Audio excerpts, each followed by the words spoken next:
Yeah, Kira, you know what? I was thinking about the study week because the study week is going to take place in a couple of months, and I had this idea of recording a documentary about the study Oh, week. yes, such a Yeah. great idea. Yeah. I would like to document the activities we do and also combine it with examples of reflections on the activities. I really love this idea. It's a really good method to document something within Yeah. video.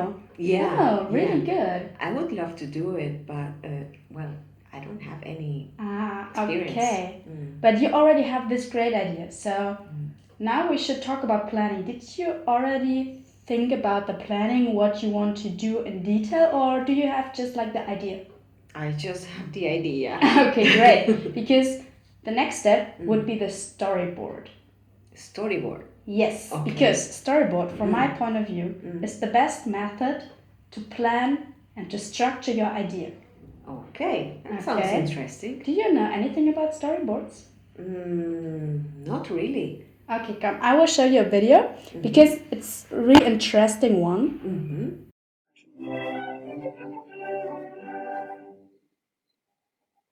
Walt Disney developed the use of storyboards way back in the 1920s for his classic Mickey Mouse cartoon, Steamboat Willie.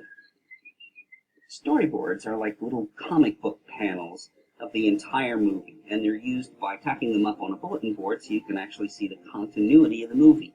You can see the rough staging and camera positions. You can see the acting of the characters.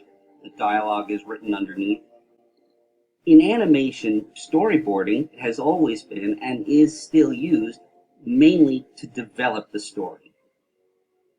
Now, in our studio, we don't write our stories. We draw them.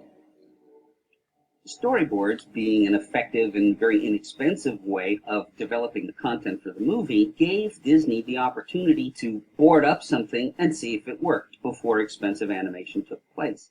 So storyboarding allows you to structure your video. You have to take some decisions when you storyboard. You decide where to put the camera, what kind of angle, or what are you going to shot. This is right. Okay. And you will not draw, like in the animation, they usually draw nearly every scene, so it's better planned. But for your purpose, since it's a documentary and you will document something that will happen, you can't plan it. But it's important to think about the important scenes that you want to show. For example, you want to show the group during working. This might be a scene.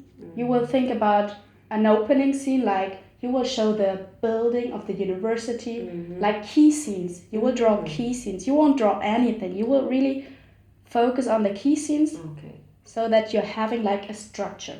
And it's like a process. It's not like a mind map where you fix your idea. You can process on the video. You can change the order. It's easier from my point of view. Okay. That sounds really helpful, but I'm not like an expert drawer. Do I have to be a good drawer? Not at all. Not at Okay. all. Because actually it's really just a structure. So you can just take a paper, you can just draw like a black box. You can draw like you want to show, for example, the nature. You can draw like a tree. You can draw like a person that is next to one. You want to show that it's, for example, day. So you draw like a sun. You can write like there's no sound.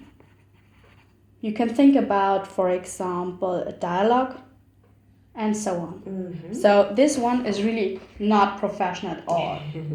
It's just for you to structure the idea. This is really like the rough version. But I can show you another one because there are a lot of storyboards, different storyboards. This one, for example, is more professional. It allows you to put in your image that you have in your head about the key scenes. You will also think about cuts because, as you will learn later on, some cuts have to be planned. You can't put them in the post-production. You already have to think about them now. Okay. Then you have the possibility to put, for example, audio, so sound, dialogues, and the visual. Okay, I really like this one. Do you want to try out? Well, yes. So just take the paper Mhm. and try out. Thank you.